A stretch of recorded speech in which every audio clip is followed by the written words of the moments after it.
Salut mes petits permaculteurs. Tu enlèves ta main du micro parce que sinon on m'entendra pas. Alors, aujourd'hui, il fallait que je vous réponde sur l'équation que je vous avais posée, et ben il y a de cela hier, sur ce coq qui est, il est biaisé ce coq un petit peu. Donc je vais vous reposer l'équation, et pour ceux qui n'y ont pas répondu, je vous invite à y répondre dans les commentaires. Donc une fois que la question est posée, vous mettez pause, je vous le dirai, et vous répondez. Donc, c'est la preuve qu'on nous ment à l'école. 1 multiplié par 0, c'est égal à 0. Jusque-là, vous avez tous bien appris les choses à l'école comme il se doit. Je me promène dans mon poulailler, je vois mon coq, et je me dis que je vais le multiplier par 0. Du coup, il est passé où le coq? Il est toujours là, et l'école nous a menti.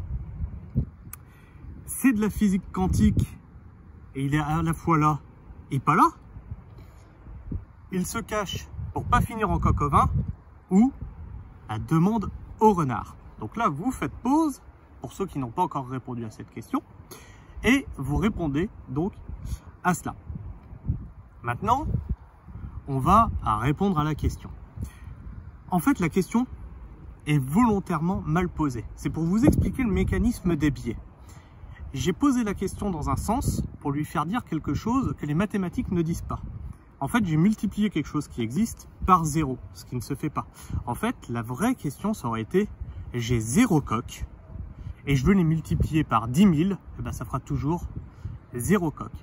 Et ça, c'est le mécanisme de biais, c'est le mécanisme du, entre guillemets, complotisme, pour s'approprier un sujet, le déformer, le tordre, et ne proposer, là, les 4 solutions que je vous ai proposées, ce sont des solutions qui n'allaient que dans mon sens, pour vous faire dire quelque chose qui allait dans mon sens. Je ne vous ai pas proposé la solution, tu t'es trompé dans ton équation. Je vous ai proposé que des solutions qui allaient dans mon sens.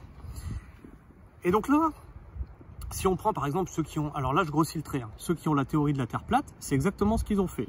Ils prennent que ce qui les intéresse et ils lui font dire que la Terre est plate, vu qu'ils ont pris que les éléments qui les intéressaient. Pour ce qui nous intéresse, nous, plus particulièrement, la permaculture, arrivé en France, c'est exactement ce qui s'est passé.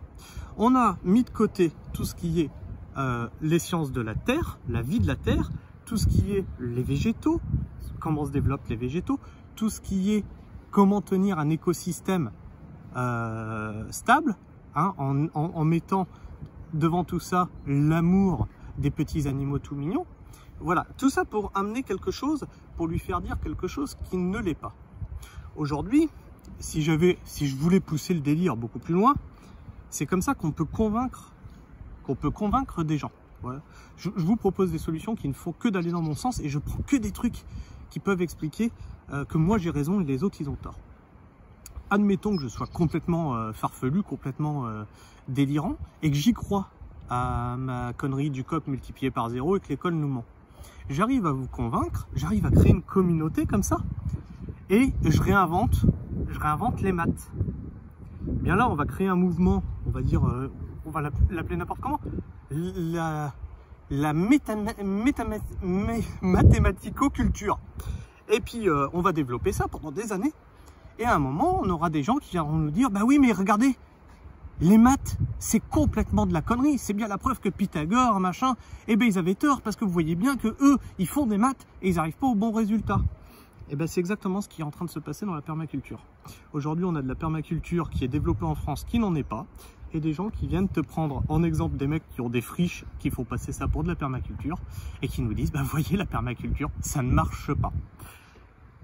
Et bien pourtant, si vous venez un jour à ma rencontre, je pourrais vous faire le tour de quelques fermes en Vendée qui font de la permaculture, et qui marchent, et qui ont un chiffre d'affaires, et qui ont des étals complètement pleins. Déjà, rien que Sabrina, elle est dans sa 2e année, il n'y a qu'à regarder les photos de ses étals.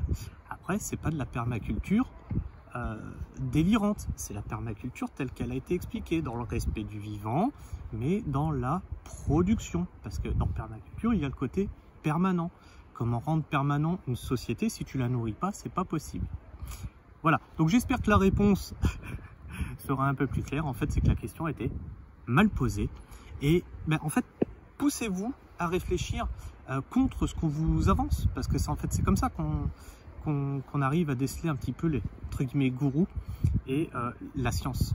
Allez, sur ce, je vous fais la bise, prenez soin du sol et restez pragmatiques. Ciao!